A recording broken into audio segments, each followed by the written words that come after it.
February 19th, 1945. Red Beach 1, Iwo Jima. 23-year-old toolmaker from Dayton, Ohio, crouched behind a shattered Amtrak, carrying a weapon he had built in a tent from airplane wreckage, and 600 Japanese machine guns waited in concrete bunkers that standard Marine rifles could not touch. Tony Stein weighed 160 pounds. The gun in his hands weighed 24 pounds and fired 50 caliber aircraft ammunition at 600 rounds per minute. Flamethrowers could kill the bunkers but required a 20-foot approach. 90% of the men who tried that approach died before they got within range. In the next 4 hours, Stein would destroy 11 fortified positions, run to the beach for ammunition 8 times through 800 yards of crossfire, and carry 12 wounded Marines to safety. Or he would die in the first 30 seconds like the 3 men who had landed beside him and were now scattered across black volcanic sand in pieces too small to identify. The Japanese Type 92 heavy machine gun 40 meters ahead had a firing port 8 inches wide, reinforced concrete walls 12 inches thick, and 7 soldiers inside who had been killing Americans all morning without taking a single casualty. Stein pressed the butterfly trigger. The world exploded into noise and fire, and the bunker stopped shooting. The recoil slammed into his right hip like a mule kick, a hammering rhythm that turned his pelvis into a drum being beaten by a sledgehammer wrapped in steel wool. The sound was not a crack or a bang, but a continuous tearing roar, fabric ripping at industrial volume, overlaid with the high-pitched whine of brass casings ejecting so fast they blurred into a stream of gold hitting black sand. The stinger vibrated in his hands with a frequency that made his teeth ache. 20 rounds in 3 seconds. The bunker's firing port disappeared into a cloud of pulverized concrete dust. Something inside caught fire. Black smoke poured from the narrow slot. Men screamed in Japanese. One staggered out of a rear entrance Stein could not see, uniform burning, and collapsed after 3 steps. Stein released the trigger. His hands shook. The barrel glowed orange at the muzzle, cherry red farther back where the chamber met the receiver. Heat waves distorted the air above it. The smell was cordite and burning metal and something else, a sharp chemical stink from the volcanic sand itself, flash heating under muzzle blast. His assistant gunner, Private First Class Mariel Shelton, crouched 3 meters away with his mouth hanging open. "Holy Mother of God," Shelton said. "What the hell is that thing?" "Airplane gun," Stein said, which was the shortest true answer to a question that required about 40 hours of explanation he did not have time to give. He pulled the charging handle back, checked the chamber, saw the next round seated properly. Good. The stinger worked. Now came the hard part, making it keep working. The beach behind them looked like an industrial accident spread across 2 miles of volcanic wasteland, burning Amtraks, shredded equipment, bodies stacked behind disabled vehicles because there was nowhere else to put them yet. Mount Suribachi loomed to the south, a fortress carved from rock with artillery observers who could see every square meter of approach. The Japanese 109th Infantry Division had 21,000 men on this island. They had spent 2 years digging tunnels, reinforcing bunkers, positioning interlocking fields of fire that turned every 100-yard advance into an equation written in American blood. Standard doctrine said attackers needed a 3-to-1 numerical advantage to assault fortified positions. The Marines had that. What they did not have was a way to kill concrete emplacements without getting close enough for the defenders to kill them first. Bazookas worked if you hit the firing port dead center from less than 30 yards. Satchel charges worked if you could crawl to the bunker without being seen. Flamethrowers worked if you did not mind burning to death when a bullet punctured your fuel tanks. Tony Stein had joined the Marine Corps in September 1942, not to kill Japanese soldiers, but to fix trucks, and weld broken equipment at some supply depot where the most dangerous thing was dropping a wrench on your foot. The recruiter in Dayton, a sergeant with 7 ribbons he never explained and a handshake that could crack walnuts, had looked at Stein's employment record from Delco Products Division and said, "You work a lathe?" Stein nodded. "Then congratulations. The Marine Corps needs you to keep jeeps running so somebody else can shoot the bad guys." That lasted exactly as long as boot camp at Paris Island before some personnel officer with a clipboard decided that anyone who could read a micrometer could probably read a rifle sight. Infantry training. Advanced infantry training. 1st Battalion, 28th Marines, 5th Marine Division. Then Camp Tarawa on Hawaii's Big Island, where 20,000 Marines spent 3 months rehearsing amphibious assaults on black sand beaches with volcanic rock ridges that looked nothing like Guadalcanal or Tarawa and everything like whatever nightmare island came next. Training meant repetition until your body moved without your brain giving permission. Platoon attacks. Company attacks, night attacks with live ammunition and explosive charges buried in hillsides to simulate incoming. Stein learned that the Browning automatic rifle, the 20-pound magazine-fed monster that every squad carried, could fire 650 rounds per minute in theory and maybe 80 rounds per minute in practice before the barrel overheated and the bipod mount warped. He learned that bars firing 30-06 ammunition could punch through wooden walls, sandbags, and thin metal. They could not punch through 12 inches of reinforced concrete. Neither could M1 Garands. Neither could 45 caliber submachine guns or pistols or bayonets or screaming very loudly while charging. Japanese pillboxes on Iwo Jima, according to intelligence briefings that got more depressing every week, had firing ports positioned so grenades bounced off angled interior walls. They had multiple chambers connected by tunnels, so even if you destroyed one room, the defenders retreated to another and kept shooting. They had overlapping fields of fire, so every approach was covered by at least 2 guns. The math was brutal. 3 to 5 Marines died for every bunker destroyed. If Iwo Jima had 1,000 bunkers, that was 3,000 to 5,000 dead Americans before anyone planted a flag on Suribachi. On November 26, 1944, Stein watched a Douglas SBD Dauntless dive bomber auger into the runway at Upolu Point Airfield during a training flight. The pilot came in too steep in heavy rain. The aircraft hit nose first, flipped, tumbled 300 feet, disintegrated into a debris field of twisted aluminum and burning aviation fuel. The pilot and rear gunner both died on impact. Ground crews dragged the wreckage off the runway with a bulldozer and left it in a boneyard near the maintenance hangars. Stein walked past it the next morning on his way to morning chow. He stopped, looked at the wreckage, saw something that made his brain itch the way it itched when he spotted a machine drawing with the wrong tolerances. The aircraft's twin-wing mounted Browning AN-M2 machine guns were still attached to their mounts, bent, scorched, but intact.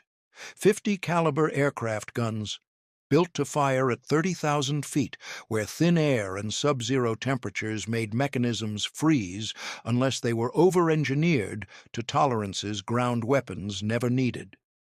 Rate of fire between 750 and 850 rounds per minute, depending on how armorers adjusted the buffer springs. Armor-piercing ammunition that could punch through 12 inches of reinforced concrete at 200 yards meant for strafing landing craft and light vehicles.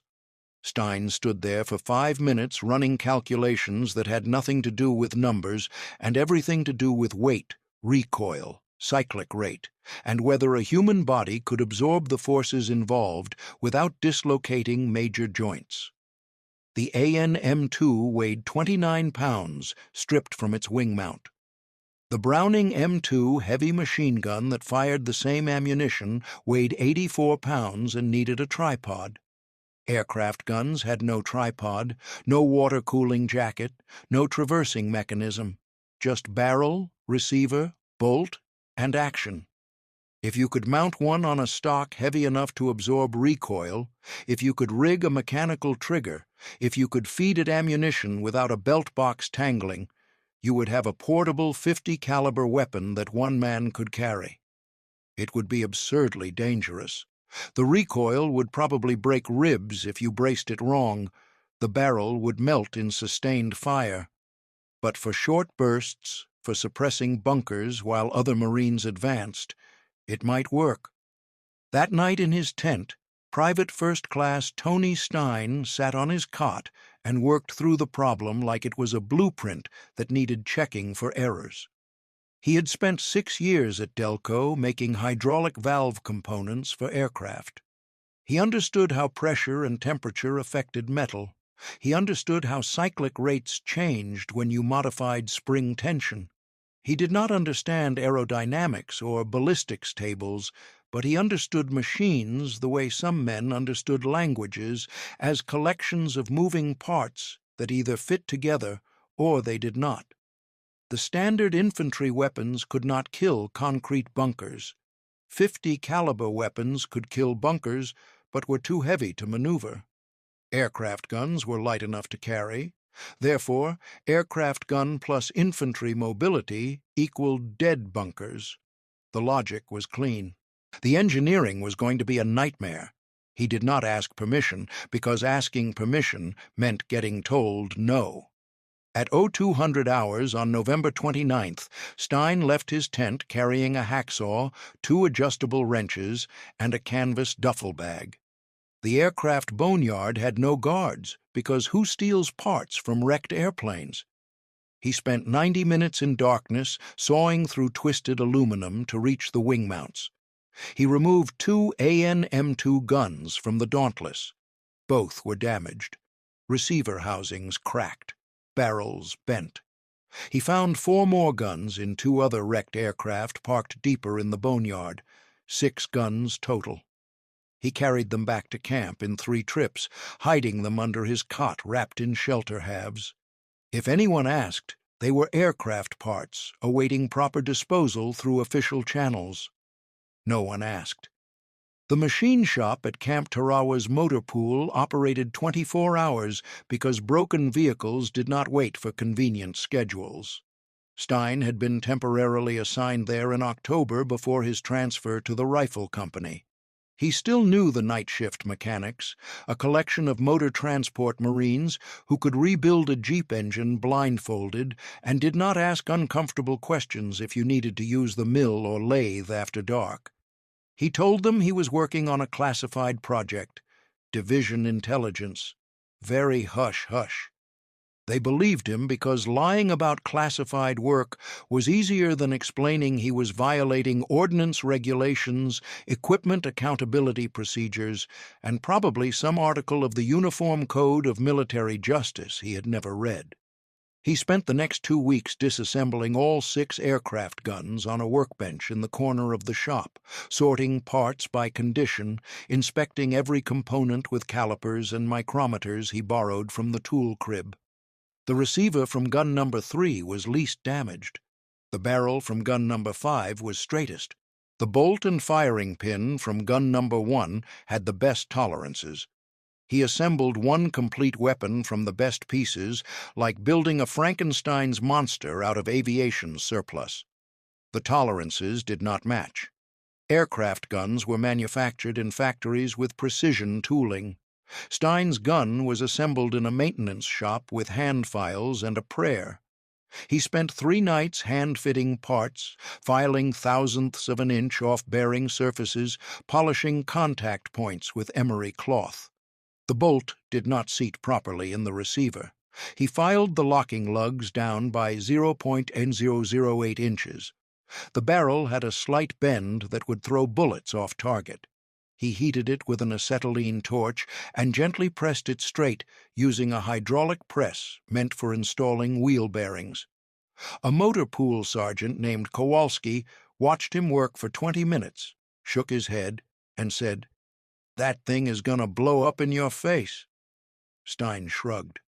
"Maybe, but if it works, I can kill a bunker from 50 yards without getting close enough to burn." Kowalski thought about that, then said, "You need help with the stock?" The stock required wood dense enough to absorb recoil without shattering. Hawaiian ironwood, a species called uhi-uhi, was so hard it dulled saw blades. Stein hiked 8 miles into the interior on a Sunday morning when officers thought he was attending church services. He found a stand of ironwood on a ridge overlooking Hilo Bay, cut down a sapling 3 inches in diameter with an axe he borrowed from the engineer company, and carried it back to camp over his shoulder. He shaped the stock over 5 nights using draw knives and rasps, carving a grip that matched his right hand, a shoulder rest designed to brace against his hip instead of his shoulder, because shouldering a .50 caliber weapon meant breaking your collarbone. He carved a channel for the receiver, bedded it with marine epoxy he stole from the aircraft maintenance depot, and reinforced it with steel pins drilled through wood and metal. The whole assembly looked like something a caveman would build if cavemen had access to aircraft armament. The trigger was the worst part. Aircraft guns fired electrically. You pressed a button in the cockpit, and a solenoid closed a circuit. Stein needed a mechanical trigger that would physically depress the firing pin when he squeezed it. He disassembled a Model 1911 pistol trigger assembly, filed it down until it fit inside a housing he welded onto the receiver, and rigged a linkage that translated rearward trigger pull into forward hammer strike. The trigger pull came out at 12 pounds, 4 times heavier than standard. He left it that way deliberately because light triggers got men killed when adrenaline made fingers clumsy. Sergeant Kowalski test-fired the trigger mechanism at the range using a string tied to the trigger and sandbags for cover. The gun fired, did not explode. Kowalski stood up, walked over, and said, "I'll be damned. Now you just gotta not die when you shoot it." Stein test-fired it at dawn on December 3rd on a remote beach on Maui's north shore where waves crashed loud enough to mask gunfire. He loaded one 10-round belt of linked .50 caliber ammunition he had quietly acquired from the armory by signing it out for machine gun familiarization training, which was technically true. He braced the Stinger against his right hip, aimed at a piece of driftwood 30 yards offshore, and squeezed the trigger. The weapon hammered 3 rounds before recoil spun him sideways and dumped him onto wet sand. His hip felt like it had been hit with a bat. His ears rang. The driftwood had a hole punched through it the size of a grapefruit. He grinned, stood up, reloaded, and fired again. This time he was ready. He let the recoil move through his body instead of fighting it, shifting his weight with each burst. 10 rounds in 2 seconds. The driftwood exploded into splinters. The barrel was too hot to touch. Smoke poured from the ejection port. His hip was going to bruise in colors visible from orbit. The Stinger worked. He built 2 more before the division shipped out to Iwo Jima. Other Marines saw them during training exercises and asked questions. Stein told them he got them from a supply sergeant who knew an ordnance officer who pulled strings. No one believed him, but no one reported him either because Marines heading into an amphibious assault did not care where effective weapons came from as long as they killed the enemy. By the time 1st Battalion 28th Marines loaded onto transports at Pearl Harbor on January 8, 1945, Stein had 3 Stingers wrapped in blankets, 60 pounds of linked .50 caliber ammunition hidden in sea bags and ammo cans, and a reputation as the crazy toolmaker who built machine guns from airplane parts. His company commander, Captain Dave Severance, saw the weapons during a pre-embarkation inspection, stared at them for 15 seconds and said, "Those are not standard issue." Stein said, "No, sir." Severance said, "If they work, use them. If they blow up, I never saw them." Stein said, "Understood, sir." Now, 4 hours after hitting Red Beach, the Stinger had destroyed 11 Japanese positions. 11 bunkers turned into smoking concrete tombs.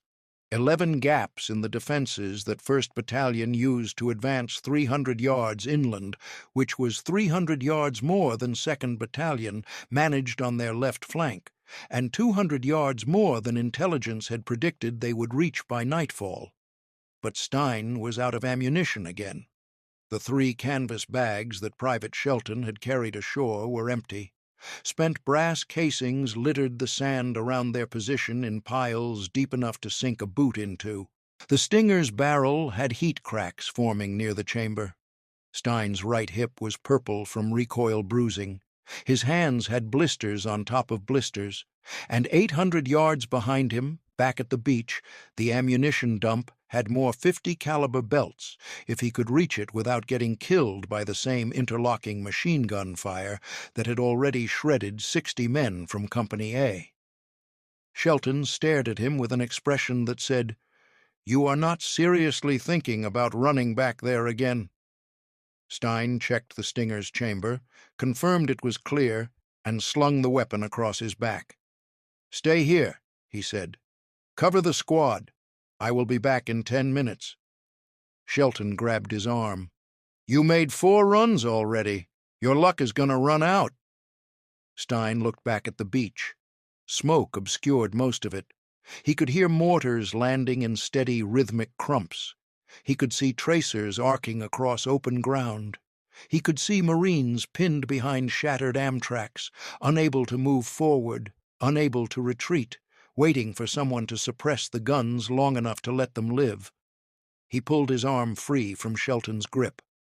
"Not yet, it is not," he said, and started running before Shelton could argue, or before his own brain could point out all the reasons this was a terrible idea. The first 50 yards were just wind and terror. Black volcanic sand grabbed at his boots like trying to run through loose gravel. The Stinger bounced against his back with every step, 24 pounds of steel and wood that felt like 40 pounds after 4 hours of continuous use. Japanese rifle fire cracked past him from multiple directions. He did not try to identify the shooters. You could not see muzzle flashes in daylight, and trying to spot them meant slowing down. Slowing down meant dying. At 75 yards, a mortar round hit 20 feet to his left. The blast wave picked him up and threw him sideways into a shell crater. He landed hard, felt something in his left shoulder pop, rolled with the impact, came up running. His shoulder screamed. Ignored. At 120 yards, he passed a Marine from Baker Company lying face down, with his entire back opened up like someone had unzipped him from neck to waist. The man was still breathing, making wet sounds. Stein did not stop. Stopping meant they both died. At 200 yards, a bullet clipped his right ear. Not a graze, a clip. Took a piece off the top. Blood ran down his neck, hot and sticky. He kept running. The ammunition dump was chaos organized by men who were too busy to panic properly. Navy corpsmen triaged wounded. Shore parties stacked supplies. Engineers tried to clear disabled vehicles with a bulldozer that kept stalling because volcanic sand was eating the air filters. Stein hit the dump at a full sprint, slid to a stop behind a stack of ammunition crates, and gasped out to the nearest corpsman, "50 cal, where?" The corpsman pointed at a pallet covered in canvas 30 yards away. Stein ran to it, ripped the canvas back, found wooden crates stenciled Cal 50 AP. He pried one open with his K-bar knife, grabbed 2 metal ammunition cans, each weighing 30 pounds, and turned to run back. A Marine he did not recognize, face covered in blood and volcanic dust, stumbled toward him, dragging a shattered left leg. Stein dropped the ammo cans, grabbed the Marine under both armpits, and dragged him 15 yards to better cover behind a wrecked Higgins boat. The Marine screamed the entire way. Stein went back for the ammo cans and started running. The return trip was harder because 60 pounds of ammunition, plus 24 pounds of gun, plus exhaustion, equaled a body that wanted to quit. His legs burned. His lungs felt coated in ground glass. The wound on his ear bled down his neck and soaked his collar. At 100 yards, a Japanese machine gun opened up from a position he had not seen on the way down. Tracers walked across the sand toward him in a neat line. He dove left, hit the ground, rolled behind a dead Marine's body that was already there, and was not going to mind providing cover. The tracers chewed through the air where he had been standing. He waited 5 seconds, stood up, kept running. At 300 yards, his right boot fell apart, sole separating from upper, held together only by dried blood acting as glue. He kicked it off, ran on one boot and one bare foot. The volcanic sand was hot and sharp and felt like running on broken glass. Did not matter. At 500 yards, his vision started tunneling, black edges creeping in from the sides. Dehydration or exhaustion or shock or all three. He bit his tongue hard enough to taste copper. The pain cleared his head, kept running. He reached Shelton's position at 11:24 hours, 11 minutes since leaving. Shelton stared at him like seeing a ghost. "You stupid son of a bitch," Shelton said. It sounded like the highest compliment. Stein dropped the ammo cans, sat down hard, and spent 30 seconds doing nothing but breathing while his heart tried to hammer through his ribs. His right foot was bleeding from a dozen cuts. His ear still bled. His shoulder might be dislocated. None of it mattered as much as the fact that he was still breathing, and the stinger still worked, and there were more bunkers ahead that needed to stop being bunkers. He reloaded, chambered around. The barrel had cooled enough to touch without blistering. Good enough. He stood up, looked for the next Japanese position, found it 60 yards ahead, built into a ridge, with interlocking fire from 2 more bunkers on the flanks. He turned to Shelton and said, "You see the one on the left?" Shelton nodded. Stein said, "When I hit the center, you move." Then he pressed the butterfly trigger and went back to work. By 1400 hours, Stein had made 8 trips to the beach. By 1630 hours, he had cleared 19 fortified positions.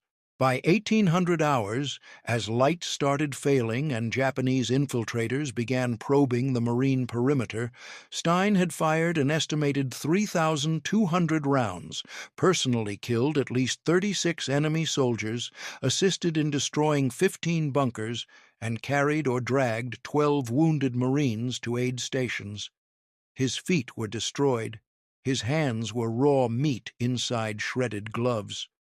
The Stinger's barrel was cracked and would probably fail catastrophically if he fired another sustained burst. And somewhere in the tunnels beneath Iwo Jima's smoking surface, Japanese officers were writing reports trying to explain how one American with a weapon they did not recognize had destroyed more fortified positions in 8 hours than entire platoons usually managed in 3 days. As darkness settled over Red Beach 1, Tony Stein sat in a fighting hole next to Private Shelton, eating cold rations from a can and watching Japanese flares arc across the sky, turning night into stuttering green daylight. His body was a catalogue of damage: bruised hip, dislocated shoulder, shredded feet, torn ear, blistered hands. Shelton offered him a cigarette. Stein shook his head. His hands were shaking too much to hold it steady. They sat in silence for 20 minutes, listening to mortars land in the distance and machine guns chatter and men scream in both English and Japanese. Finally, Shelton said, "Why do you keep going back for the wounded? You could just grab ammo and come back faster." Stein thought about that while chewing something that was supposed to be beef stew but tasted like salted cardboard. Then he said, "Because the ammo does not scream when you leave it behind." Shelton did not ask again. At 1847 hours, full darkness fell, and Japanese artillery started walking across 1st Battalion's sector in a pattern that meant someone in those tunnels had a map and knew exactly where the Marines were dug in. Stein and Shelton pressed themselves flat in their fighting hole as shells landed close enough to shower them with dirt and rocks. Between explosions, Stein heard something that made every nerve in his body light up with alarm. Metal scraping on stone. Coming from the tunnel entrance 15 meters ahead, that intelligence swore had been cleared 2 hours ago. The Japanese were coming up from below. The metal scraping sound grew louder, echoing up from the tunnel entrance 15 meters ahead with a rhythm that meant multiple soldiers moving in formation, weapons clanking against stone walls in confined space. Stein's hands found the stinger in darkness, fingers tracing the familiar contours of ironwood and steel by touch alone. The weapon felt wrong, too light. He had fired 3,000 rounds through it today. The barrel was cracked. The receiver had stress fractures visible even in dim starlight. One more sustained burst might turn it into a grenade that killed him instead of the enemy. Shelton whispered, "How many you think?" Stein listened to the scraping pattern, counting intervals between sounds, estimating spacing. 8, maybe 10, coming up slow. Japanese infiltration tactics relied on patience. They would emerge from the tunnel entrance in darkness, form up in silence, then attack with grenades and bayonets when they had numbers. The doctrine assumed Marines would be sleeping or distracted. It did not account for a toolmaker from Ohio who had learned in the first hour on this island that sleep got you killed. Stein crawled forward 3 meters, dragging the stinger, keeping his body lower than the rim of the fighting hole. The tunnel entrance was a black rectangle cut into volcanic rock, barely visible against darker stone. No light showed from inside. Smart. Japanese officers trained their men not to use flashlights during infiltration. They navigated by touch and memory and diagrams drawn from exact measurements of their own tunnels. The scraping stopped. Silence for 10 seconds. 20. Then a different sound. Cloth rustling. Boot leather on stone. Someone was coming out. Stein pressed his cheek against the stinger's stock, aimed by instinct at the black rectangle, and waited. His finger rested on the trigger but did not squeeze. Not yet. Let them commit. Let them think they had surprise. Then kill them all before they could scatter. A shape emerged from the tunnel entrance, man-sized, moving in a combat crouch. Rifle held at ready. The Marine perimeter defense doctrine said, "Shoot infiltrators on sight." Stein ignored doctrine because shooting one man would alert the others and they would retreat into the tunnel where he could not reach them. Better to wait until they were all exposed. Count to 3. Another shape. Another. 4 men now, spreading into a loose skirmish line. 5. 6. They moved with trained precision, each man covering a different sector, rifles sweeping in coordinated arcs. These were not conscripts. These were veterans who had survived American firepower long enough to learn how it worked and how to avoid it. 7, 8, 9. The 9th man carried something cylindrical strapped to his back. Satchel charge. Explosives meant for bunkers or command posts or ammunition dumps. That decided the timing. Stein squeezed the trigger. The stinger roared. Muzzle flash lit the night in strobing orange pulses that turned the battlefield into a series of freeze-frame photographs. First frame.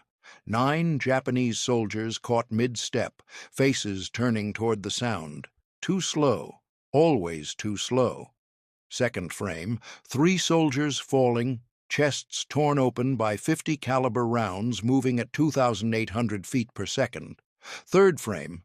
The man with the satchel charge staggering backward, charge detonating as bullets punctured the explosive core, fireball expanding in a perfect sphere that consumed him and 2 others.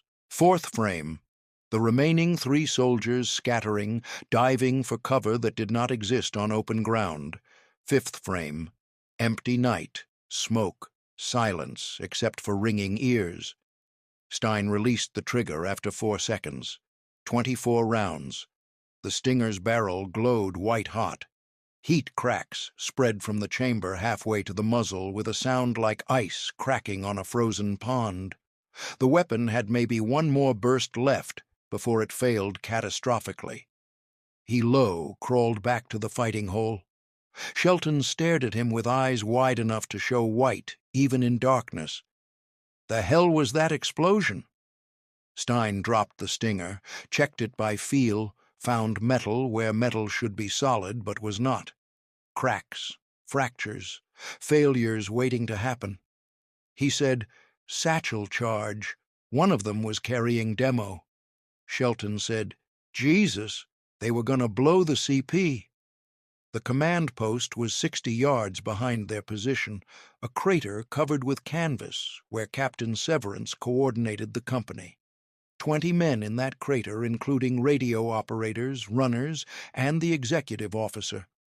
A satchel charge dropped into it would have killed everyone. Stein had not thought about that during the shooting. He had thought about fields of fire and burst duration, and whether the Stinger's cracked barrel would hold together. Now that Shelton mentioned it, yeah, probably they saved the CP, probably saved 20 men. The math was getting complicated. How many lives equaled 1 toolmaker and 1 assistant gunner and 1 homemade machine gun that was dying? Dawn came at 0612 hours on February 20th, revealing Iwo Jima in full daylight horror. Mount Suribachi still loomed to the south, untouched, artillery observers still directing fire. The beach behind them was a junkyard of destroyed equipment and burned-out vehicles. The ground ahead rose in terraces toward the island's interior, every terrace line fortified with bunkers and pillboxes that had survived 3 days of naval bombardment. 1st Battalion had advanced 400 yards yesterday. 400 yards cost them 93 men killed, 218 wounded. Today's objective was another 600 yards to the base of Suribachi. Intelligence estimated 200 Japanese positions between here and there. Stein looked at the Stinger, at the cracked barrel and stressed receiver, and did the math. 200 positions, 1 dying weapon. The equation did not balance. At 0730 hours, Captain Severance called Stein to the CP. The captain looked like he had not slept, which was accurate because company commanders did not sleep during the first 72 hours of an assault. He looked at Stein's shredded feet, torn ear, bruised hip, and said, "You need to go to battalion aid." Stein said, "I am fine, sir." Severance said, "That was not a question, Corporal. You made 8 ammunition runs yesterday. You personally cleared 19 positions. You saved my CP last night. Now you are going to the aid station before you collapse, and I have to waste 2 men carrying you." Stein started to argue. Severance cut him off. "The Stinger is done. I can see the cracks from here. You fire that thing again, and it will blow up in your face.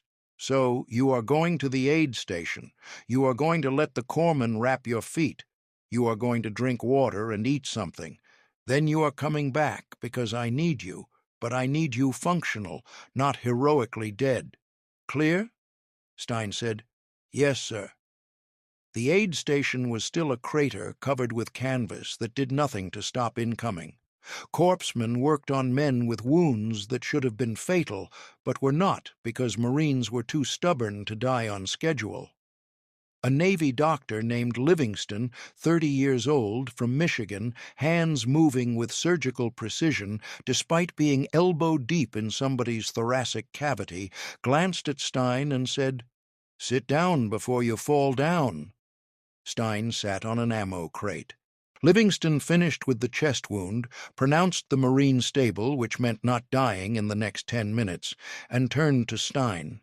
He examined the torn ear, the shredded feet, the dislocated shoulder, and said, You should be evacuated.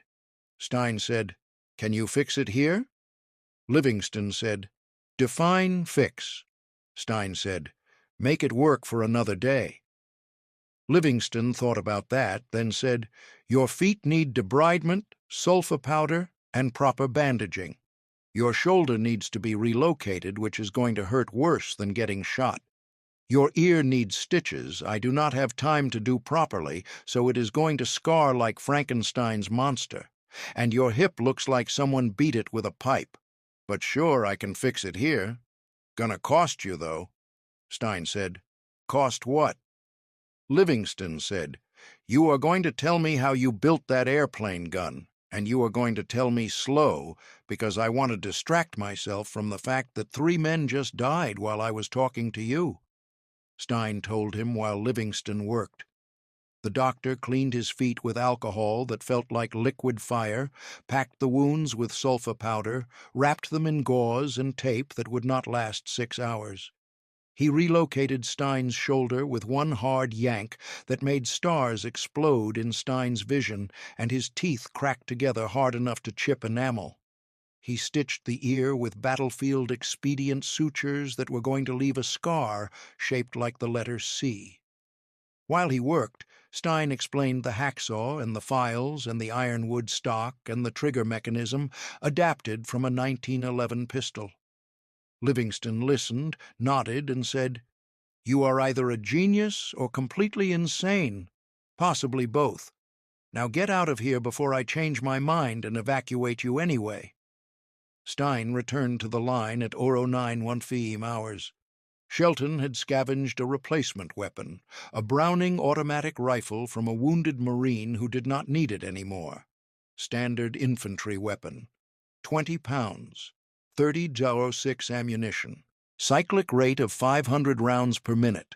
Not enough to punch through 12-inch concrete, but better than nothing. Stein took it, checked the action, loaded a fresh magazine. The bar felt wrong after the stinger. Too light, too weak, too conventional. But the stinger was done. The cracked barrel had split completely during the night from residual heat stress. The weapon was scrap metal now, a monument to what happened when you pushed tolerances beyond design limits. He had killed at least 40 Japanese soldiers with it, destroyed 19 fortified positions, created gaps that saved dozens of Marine lives. Not bad for 47 hours of work in a tent on Maui. The second day on Iwo Jima was worse than the first because everyone knew what to expect now. The Japanese were not running. They were not surrendering. They were fighting from prepared positions with interlocking fields of fire, and every yard of advance cost blood measured in pints. 1st Battalion attacked at 1,000 hours with artillery support and airstrikes that did almost nothing to bunkers buried under 20 feet of volcanic rock. Stein moved with his squad through terrain that offered no cover, volcanic sand that absorbed bullets like a sponge, and hid mines until someone stepped on them. The bar was not the stinger, but it still worked. He learned to fire short bursts at firing ports, suppressing Japanese gunners long enough for other Marines to advance with satchel charges and flamethrowers. He learned to change positions after every burst, because Japanese observers called in mortar fire on any location that showed muzzle flash. He learned to keep moving because staying still meant dying. At 1340 hours, the squad reached a bunker complex built into a ridge with 3 firing ports covering overlapping fields. Standard tactics said call for artillery, wait for impact, assault during the confusion. Stein looked at the bunker, looked at the Marines pinned down behind a disabled Sherman tank 60 yards back, looked at the bar in his hands. The weapon could not punch through concrete, but it could suppress. He told his fire team to wait, then crawled forward alone until he was 30 yards from the nearest firing port. The Japanese machine gun inside was firing in controlled bursts, methodical and deadly. Stein aimed at the 8-inch wide port, held the trigger down, and emptied a 20-round magazine in 4 seconds. The machine gun stopped. He reloaded, fired again. Movement behind the disabled Sherman. Marines advancing. Good. He fired a third magazine, saw the other two firing ports start shooting at him, rolled left as rounds chewed through the sand where he had been lying. Someone threw a satchel charge. The explosion came 3 seconds later, sharp and flat, and followed by screaming from inside the bunker. The firing stopped. The ridge was clear. By 1600 hours, 1st Battalion had advanced another 300 yards. The cost was 41 dead, 97 wounded. Stein had gone through 600 rounds of bar ammunition, suffered a shrapnel cut across his left forearm when a grenade exploded too close, and watched 3 men from his squad die in ways that would replay in his head for decades. Private Collins caught a mortar fragment in the throat. He drowned in his own blood before the corpsman could reach him. Private Davis stepped on a mine that removed both legs at the knee. He screamed for his mother until shock killed him 7 minutes later. Corporal Henderson took a burst from a Nambu machine gun across the chest. He was dead before his body hit the ground. Stein knew their names, knew where they were from. Collins was from Texas. Davis was from Oregon. Henderson was from Pennsylvania. They were dead and he was alive, and there was no mathematics that explained why. That night, February 20th, the Japanese launched a counterattack at 0200 hours. 200 soldiers emerged from tunnels behind the Marine lines, attacking from unexpected directions with bayonets and grenades and suicidal determination. The fighting devolved into chaos, muzzle flashes in darkness, men killing each other at arm's length, screaming in languages that meant nothing except kill or be killed.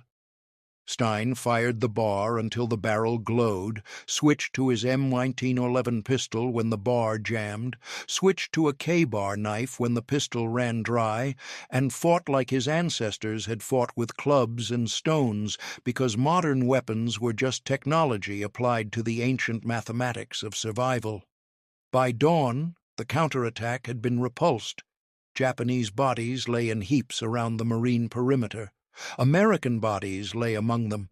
The line had held, but the cost kept mounting in arithmetic, written in blood on volcanic sand. February 21st through February 28th, blurred into repetition, layered on exhaustion, layered on horror. Attack, advance, lose men, dig in, survive counterattacks, repeat. Mount Suribachi fell on February 23rd. Marines raised a flag on the summit. Photographers captured the moment. The image would become iconic, a symbol of American determination. Stein did not see it happen. He was 300 yards away, killing a Japanese machine gun nest with a bar and grenades because symbols did not capture ground. Marines with rifles captured ground. By February 28th, 1st Battalion had suffered 60% casualties, 217 men dead, 341 wounded. The survivors were hollow-eyed and shell-shocked and kept fighting because stopping meant dying. Stein had been wounded 4 more times. Shrapnel, bullet grazes, concussion from a mortar that landed too close. None of it mattered because he could still walk and shoot, and that was the only qualification that mattered on Iwo Jima. On March 1st, 1945, Corporal Tony Stein volunteered for a reconnaissance patrol into Japanese-held territory north of the 2nd Airfield. The mission was to identify enemy positions for an artillery strike. Stein went because he had experience reading terrain and spotting bunkers, and because half the men who normally did reconnaissance were dead. The patrol moved out at 0730 hours. 5 men. Light weapons. They advanced 300 yards without contact. Then a Japanese machine gun opened fire from a concealed position. The patrol went to ground. Stein identified the bunker, a reinforced position built into a rocky outcrop with a firing port covered by vegetation. He told the patrol leader he could suppress it. The patrol leader said, "Wait for artillery." Stein said artillery would take 30 minutes and they might not live that long. He moved forward alone with the bar. The machine gun tracked him, bullets kicking up sand in neat lines that walked closer with each burst. Stein crawled through volcanic rock that shredded his uniform and reopened wounds that had barely closed. He reached a position 20 yards from the bunker, raised the bar, aimed at the firing port. The machine gun swung toward him. He fired first. 20 rounds. The machine gun stopped. He reloaded, fired again. Movement from inside the bunker. He fired a third time. A Japanese grenade arced out of the firing port, a Type 97 hand grenade, small and cylindrical, and 5 seconds from detonation. It landed 2 feet from Stein's position. He tried to roll away. The grenade exploded. Shrapnel tore through his legs, abdomen, and chest. He died within seconds, 23 years old, 11 days after landing on Iwo Jima. 32 days after his last letter home to his wife Patty told her he was fine and would see her soon.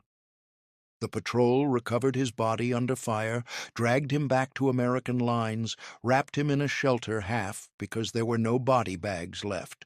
His personal effects went into a canvas bag, wedding ring, dog tags, a letter he had been writing to Patty but never finished. The letter talked about building a house in Ohio when he got home, about having kids, about opening a machine shop where he could make things that helped people instead of killed them. The letter never mentioned the Stinger or the 19 bunkers or the 8 ammunition runs or the 12 wounded Marines he saved. It mentioned that he missed her and that he loved her and that he would be home soon. The Marine Corps forwarded the letter anyway because regulations said personal effects get sent home even when the promises they contain cannot be kept. On December 18, 1945, Patty Stein received a Medal of Honor on her husband's behalf at a ceremony in Dayton, Ohio.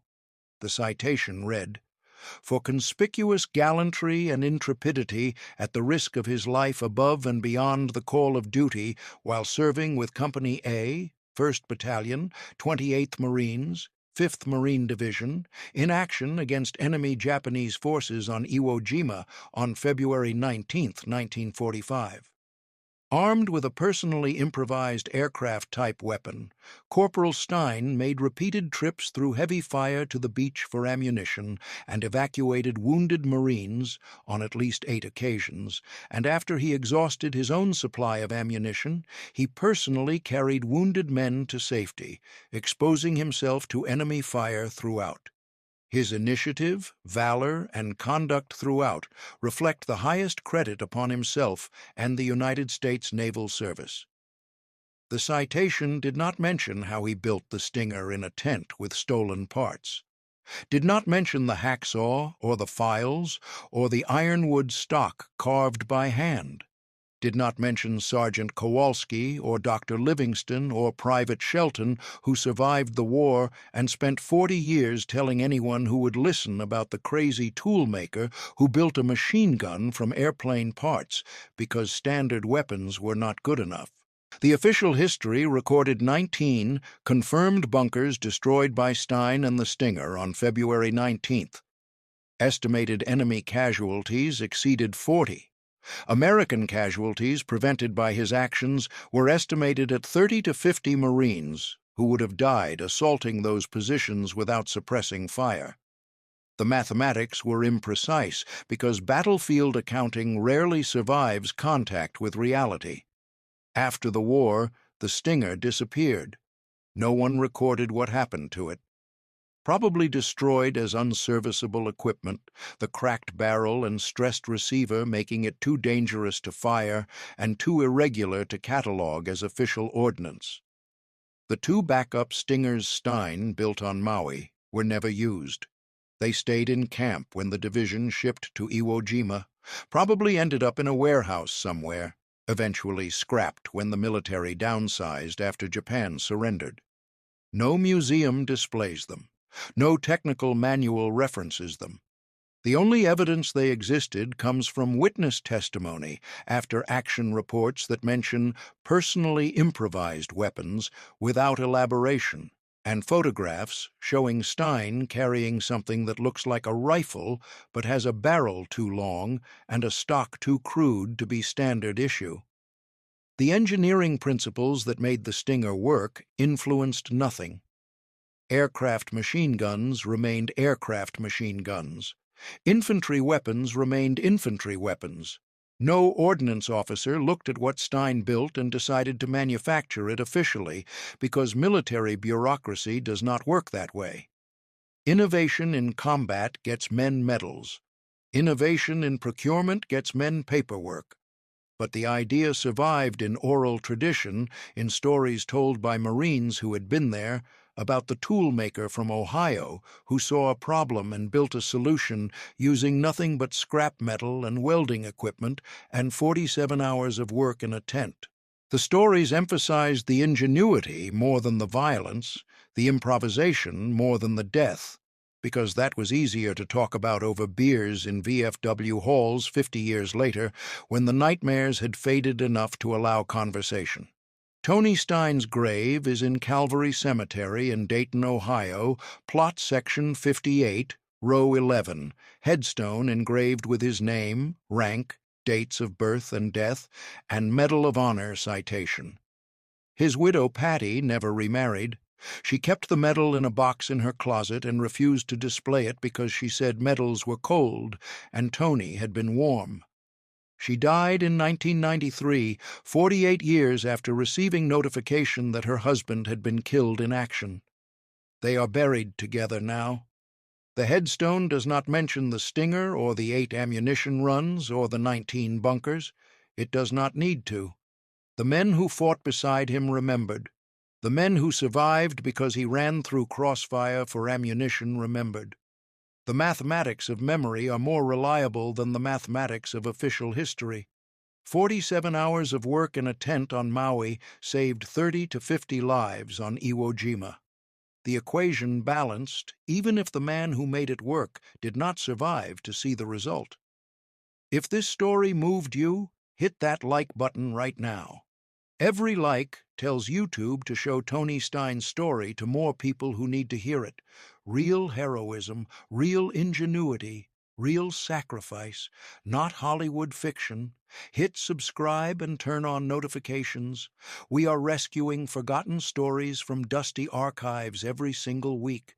Stories about ordinary people who did extraordinary things when everything was on the line. Toolmakers who built weapons. Mechanics who saved battalions, farmers who became snipers, the men and women who changed history not because they were special, but because they refused to accept that the problem could not be solved. Drop a comment right now and tell us where you are watching from. United States, Canada, United Kingdom, Australia? Our community stretches across the entire world. You are not just a viewer. You are part of keeping these memories alive. Tell us your location. Tell us if someone in your family served. Tell us what you think about a 23-year-old toolmaker who built a machine gun in a tent because standard weapons were not good enough. Share this video with someone who needs to hear it. A veteran, a history teacher, a kid who thinks innovation only happens in Silicon Valley. Tony Stein proved that innovation happens wherever someone sees a problem and refuses to accept there is no solution. 47 hours of work in a tent on Maui, 6 Browning aircraft guns, 1 hacksaw, 1 man who understood that mathematics and courage could save lives even if he did not survive to see the result. Thank you for watching. Thank you for remembering. Thank you for making sure that Corporal Tony Stein and the 3 Stingers he built do not disappear into silence. These stories matter, these men matter, and you are helping make sure they are never forgotten.